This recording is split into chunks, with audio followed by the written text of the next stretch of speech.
Wayanad township ഉദ്ഘാടനത്തിനെതിരെ പ്രതിപക്ഷ നേതാവ് VD. Satheesan താമസയോഗ്യമാകുന്നതിന് മുൻപ് വയനാട് ടൗൺഷിപ്പ് ഉദ്ഘാടനം ചെയ്തെന്ന് സതീശൻ ആരോപിച്ചു. ദുരന്തബാധിതർക്ക് സർക്കാർ ഒരു സഹായവും ചെയ്തില്ലെന്നും കോൺഗ്രസ് പിരിച്ച പണത്തിന്റെ കണക്ക് സിപിഎമ്മിനോട് പറയേണ്ട കാര്യമില്ലെന്നും വി.ഡി. സതീശൻ പറഞ്ഞു. തെരഞ്ഞെടുപ്പ് പ്രഖ്യാപിക്കുന്നതിന് മുമ്പ് ഉദ്ഘാടനം നടത്തിയാണ്. പിന്നെ ഞങ്ങളുടെ പണം എവിടെ പോയെന്ന് ചോദിച്ചാൽ ഞങ്ങളുടെ പണം ഉപയോഗിച്ച് ഞങ്ങളവിടെ സ്ഥലം മേടിച്ചു. ഒരു കൊല്ലം എടുത്തിട്ട് പടുത വീടിന് ആൾക്ക് താമസിക്കാൻ പറ്റിയിട്ടില്ലല്ലോ. അതന്വേഷിക്കാം. ആദ്യം 642 കോടി രൂപ തിരിച്ചിട്ട് അവിടെ ചികിത്സാ ചെലവിന് പോലും കാശ് കൊടുത്തില്ല. ഇവരെ വീട്ടിലെ പൈസയാണ്. ആദ്യം മുഖ്യമന്ത്രി പൊതു ഫണ്ട് നാട്ടുകാരുടെ പൈസ ഞാനടക്കമുള്ള ആളുകളുടെ പൈസ കൊടുത്തിട്ട് ആ പൈസ ചെലവാക്കാത്ത എന്താന്ന് പറയും. അപ്പൊ ഞങ്ങൾ ഇതും പറയും.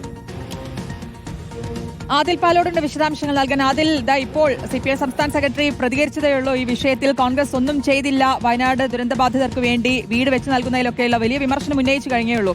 ഈ വിഷയത്തിൽ സർക്കാർ വെച്ച് നൽകിയ ഈ ടൗൺഷിപ്പുമായി ബന്ധപ്പെട്ടൊക്കെ വലിയ വാർത്തകൾ നമ്മൾ തന്നെ കണ്ടതാണ്. ഏത് രീതിയിലായിരുന്നു അത് സ്വീകരിക്കപ്പെട്ടതെന്നൊക്കെയുള്ളത്. പക്ഷേ പ്രതിപക്ഷ നേതാവ് ഈ ഘട്ടത്തിൽ ഉയർത്തുന്ന ആരോപണം എന്താണ്?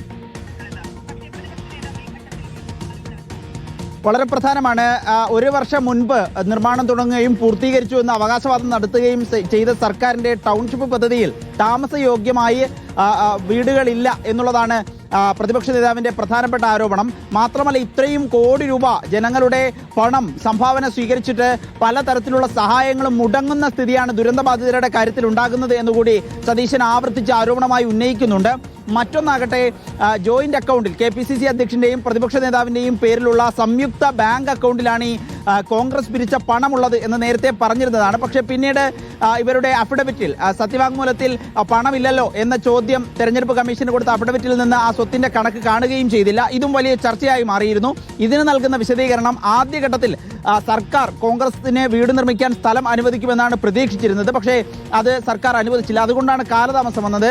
ഈ പണം ഉപയോഗിച്ച് സ്ഥലം വാങ്ങുകയും വീടുകളുടെ നിർമ്മാണം തുടങ്ങുകയും ചെയ്തു എന്ന് സതീശൻ വിശദീകരിക്കുകയാണ്.